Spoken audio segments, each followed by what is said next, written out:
സംസ്ഥാനത്ത് അന്തിമ വോട്ടർ പട്ടിക പ്രസിദ്ധീകരിച്ചതോടെ ഇനി ഏതുനാളും വോട്ടെടുപ്പിന്റെ തീയതി പ്രഖ്യാപിച്ചേക്കും.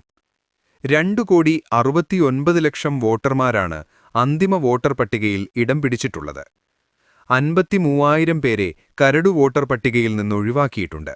വോട്ടർ പട്ടികയിൽ പേരു വിട്ടുപോയിട്ടുണ്ടെങ്കിൽ നാമനിർദ്ദേശ പത്രിക സമർപ്പിക്കുന്ന അവസാന തീയതി വരെ പേരു ചേർക്കാൻ അവസരമുണ്ടെന്ന് തിരഞ്ഞെടുപ്പ് കമ്മീഷൻ അറിയിച്ചിട്ടുണ്ട്. തീവ്ര വോട്ടർ പട്ടിക പരിഷ്കരണം വഴി 9 ലക്ഷം പേർ പുറത്തായി എന്നാണ് വിവരം. നേരത്തെ ഉണ്ടായിരുന്ന പട്ടികയിൽ നിന്ന് മരിച്ചവരും സ്ഥലം മാറിപ്പോയവരും വിദേശത്തേക്ക് പോയവരും ഉൾപ്പെടെയുള്ളവരുടെ കണക്കാണിത്. തീവ്ര വോട്ടർ പട്ടികയിൽ നിന്ന് ഒഴിവാക്കപ്പെട്ടവരെക്കുറിച്ച് രാഷ്ട്രീയ പാർട്ടികൾ അന്വേഷിക്കുകയും തെറ്റുകുറ്റങ്ങളുണ്ടെങ്കിൽ ചൂണ്ടിക്കാണിക്കുകയും ചെയ്യാനുള്ള അവസരം കഴിഞ്ഞിരിക്കുകയാണ്. SIRന് മുമ്പ് 2.78 കോടി വോട്ടർമാരാണ് പട്ടികയിലുണ്ടായിരുന്നത്. ഹിയറിംഗിന് വിളിച്ച 36.88 ലക്ഷം വോട്ടർമാരിൽ അന്തിമ പട്ടികയിൽ നിന്ന് 53,229 പേർ ഒഴിവാക്കപ്പെട്ടു.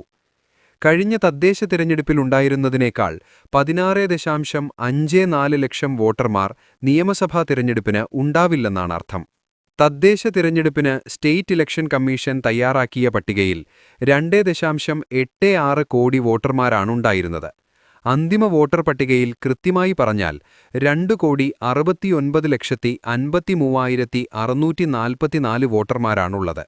ഇതിൽ സ്ത്രീകളാണ് കൂടുതൽ, 1,38,27,319.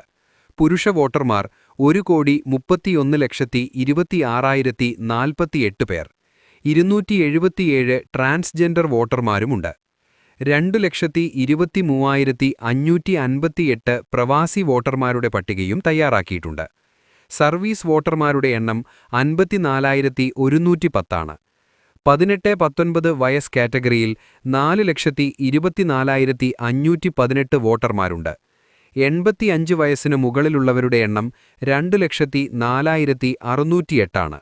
ഭിന്നശേഷിക്കാരായ വോട്ടർമാരുടെ എണ്ണം 2,43,698 ആണ്.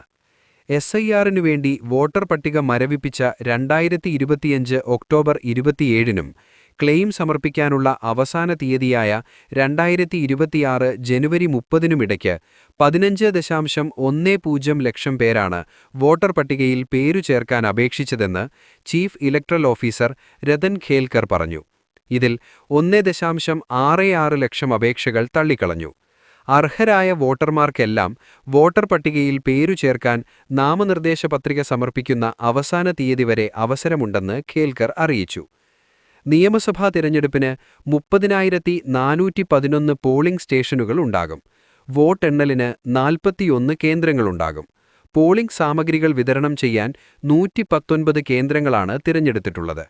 തിരഞ്ഞെടുപ്പ് ഒരുക്കങ്ങൾ വിലയിരുത്തുന്നതിനായി നാളെയും മറ്റന്നാളുമായി തിരഞ്ഞെടുപ്പ് കമ്മീഷന്റെ സീനിയർ ഉദ്യോഗസ്ഥരുടെ ഒരു ടീം കേരളത്തിലുണ്ടാകുമെന്നും ചീഫ് ഇലക്ടറൽ ഓഫീസർ അറിയിച്ചു.